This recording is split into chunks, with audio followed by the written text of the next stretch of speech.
और जब मुझसे कहा गया था कि मैं इनका तारुफ पेश करूं तो यकीन जाने फेफड़े मुंह को आने लगे थे भाई साहब। बहुत मुश्किल काम है इतनी बड़ी शख्सियत के ऊपर बोलना। मैं शायर हूं, थोड़ा सा शायरी ने मेरा साथ दिया और मैं ये 4 मिसरे ही कह पाया हूं, मंजूम कर पाया हूं उस ख्याल को जो मैक्रोविज़न एकेडमी में पहुंचते ही दरवाजे पर नाजिल होने लगता है।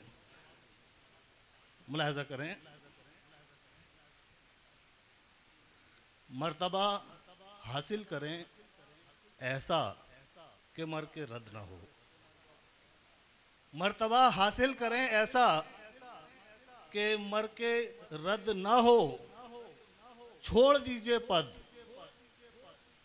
अगरचे पद से ऊंचा कद ना हो।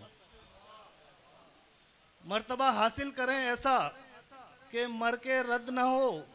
छोड़ दीजिए पद, अगरचे पद से ऊंचा कद ना हो। मश्क कीजिए और इतनी मश्क कर लीजिए कि आप मश्क कीजिए और इतनी मश्क कर लीजिए कि आप खुद खता भी करना चाहें तो खता सरजद ना हो। ये ऐलान है आनंद प्रकाश चौकसी जी का। मैं मुल्तमिस हूँ, मैं गुजारिश करता हूँ उनसे कि वो माइक पर तशरीफ़ लाएं और बिलखुसूस आज के माशरे में जो हमारे सामीन का फ़र्ज़ है अदब को ज़िंदा रखने का, और जो हमारे शोराए कराम का जो फ़र्ज़ है कि वो कैसे अदब को ज़िंदा रखें, क्योंकि हिंदी एक बहुत प्यारी ज़ुबान है, हम सब उससे मोहब्बत करते हैं, लेकिन हिंदी के जो मंच है उसकी जो हालत हो गई है उस हालत से हमें इबरत हासिल करनी चाहिए। मैं चाहता हूँ कि आप आनंद प्रकाश चौकसी जी को आप मुलाहिज़ा करें। बहुत बहुत शुक्रिया।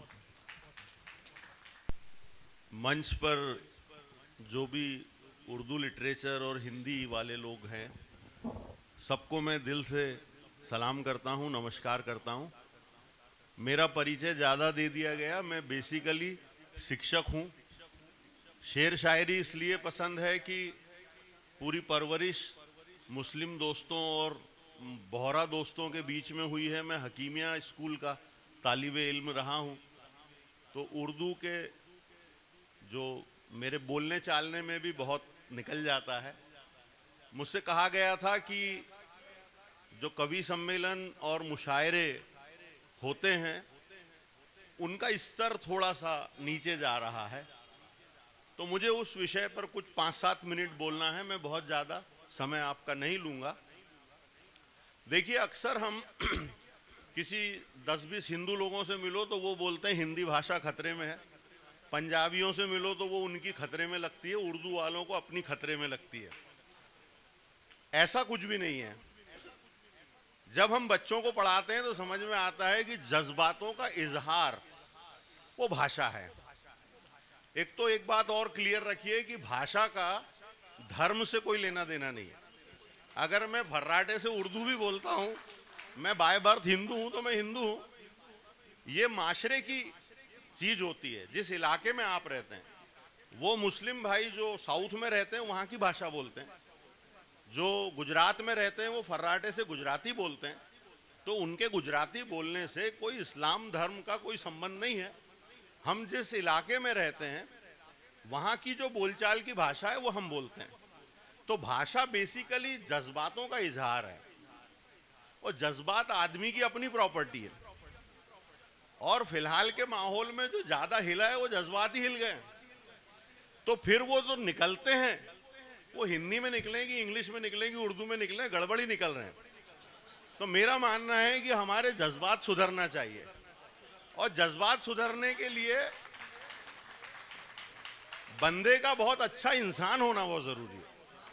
तो जब हम अच्छे इंसान होंगे, तो मैं स्कूल में भी बहुत कोशिश करता हूं कि बच्चों को इंजीनियर डॉक्टर कितना बना पाता हूं मालूम नहीं, लेकिन एक अच्छा इंसान बनाकर भेजेंगे तो वो प्यार से भरा हुआ रहेगा। प्यार से भरा रहेगा तो जज्बात अच्छे होंगे, तो मुंह से जो निकलेगा वो अच्छा ही निकलेगा और लोगों को अच्छा लगेगा। ऐसा मेरा मानना है। तो जो भी शिक्षक लोग हैं उनको ये काम करते रहना चाहिए। मैं पैगंबर तो नहीं, पर मुझे ये एहसास है, मैं पैगंबर तो नहीं, पर मुझे ये एहसास है कि इन बुरे लोगों में भी मुझसे बुरा कोई नहीं।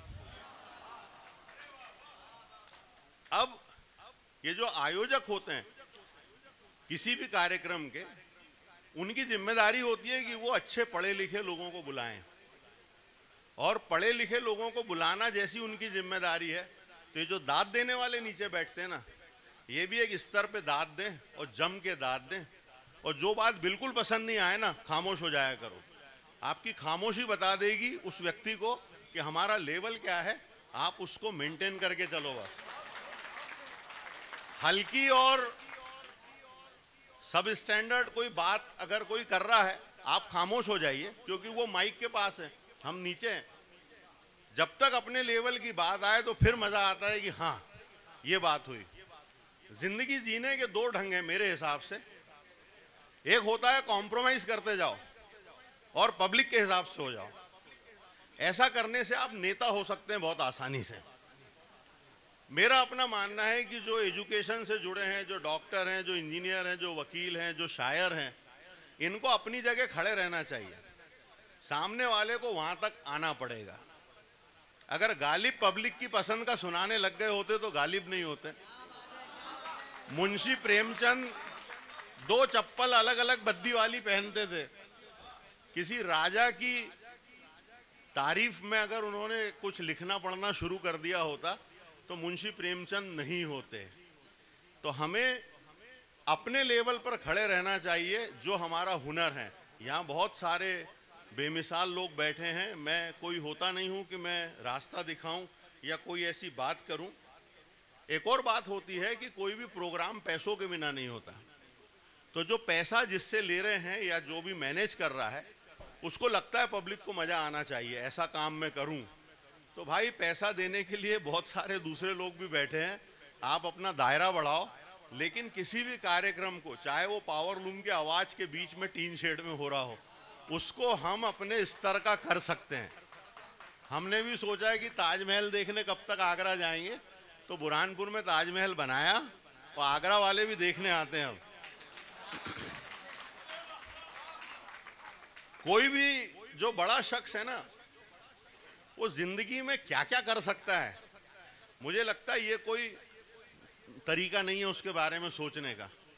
क्या वो कभी नहीं करेगा, ये बात पब्लिक को पता होना चाहिए। ये बंदा दूध में पानी नहीं मिलाएगा, ये जिसका पता है सबको, फलां मिठाई की दुकान पर गंदगी नहीं होगी, साफ सुथरा होगा, ये जिसका पता है उसकी दुकान बहुत चलती है, उसकी शायरी बहुत चलती है। तो आप कभी भी अपने लेवल से नीचे बिल्कुल भी मत जाइए, ऐसा मेरा छोटा सा आपसे अनुरोध है। कुछ शायरी मुझे पसंद है जो मेरी नहीं है, 4-5 है, सुन लीजिए, अच्छा लगेगा। बहुत अंदर तक तबाही मचाता है, बहुत अंदर तक तबाही मचाता है वो एक आंसू जो आंख से निकल नहीं पाता है। मैं इश्क का मुफ्ती तो नहीं, मगर ये फतवा है। मैं इश्क का मुफ्ती तो नहीं, मगर ये फतवा है, जो राह में छोड़ जाए काफिर से कम नहीं। अब एक शेर उस स्तर का सुनाता हूं जैसा होना चाहिए, और ये जिसको समझे नहीं समझे वाह वाह कर देना, क्योंकि अच्छा शेर है। अपने सन्नाटों में डूबा एक गूंगा आदमी, अपने सन्नाटों में डूबा एक गूंगा आदमी, दिल की मस्जिद में अज़ान दे के बिलाली हो गया। अपने सन्नाटों में डूबा एक गूंगा आदमी, दिल की मस्जिद में अज़ान दे के बिलाली हो गया। आता है रमजान तुम्हारी यादों का, आता है रमजान तुम्हारी यादों का, मेरी आंखें नींद के रोजे रख लेती है।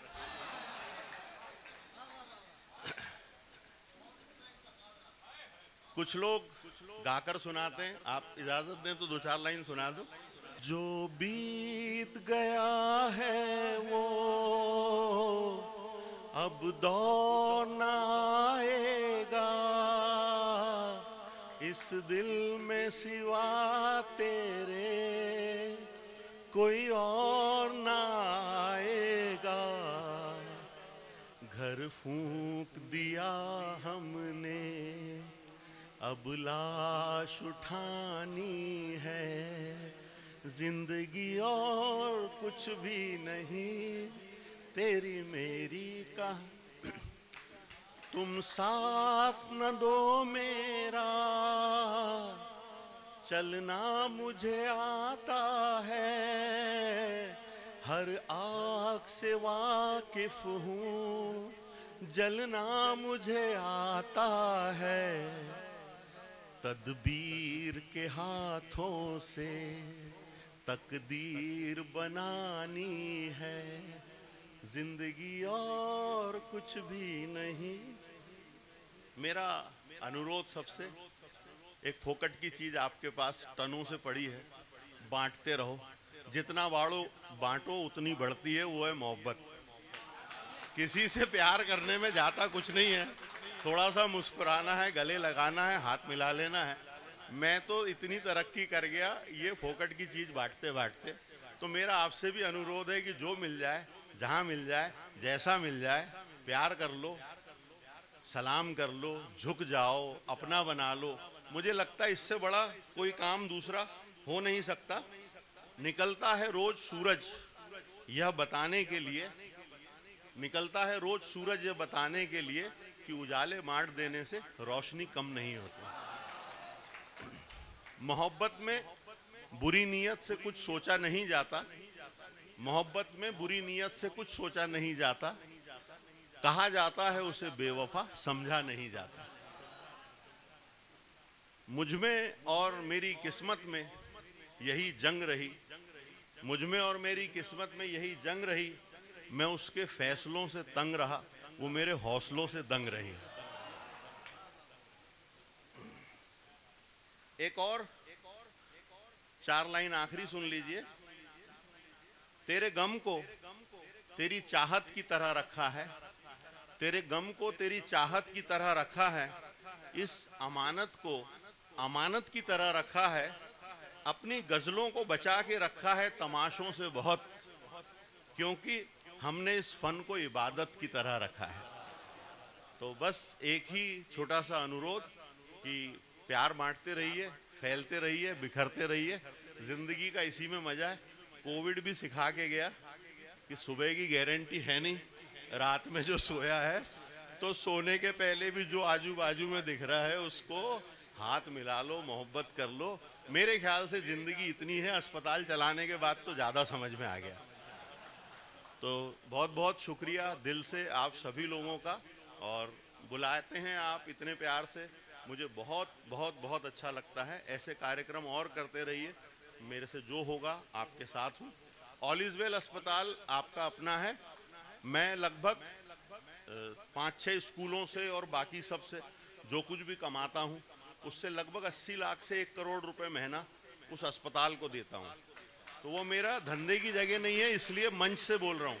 मैं मेरे किसी स्कूल के बारे में नहीं बोलूँगा, क्योंकि वहाँ मैं पैसे कमाता हूँ, तो मार्केटिंग के लिए नहीं आया हूँ। वो अस्पताल आपके लिए खोला है, आप अपने आयुष्मान कार्ड और वो सब व्यवस्थित कर लें।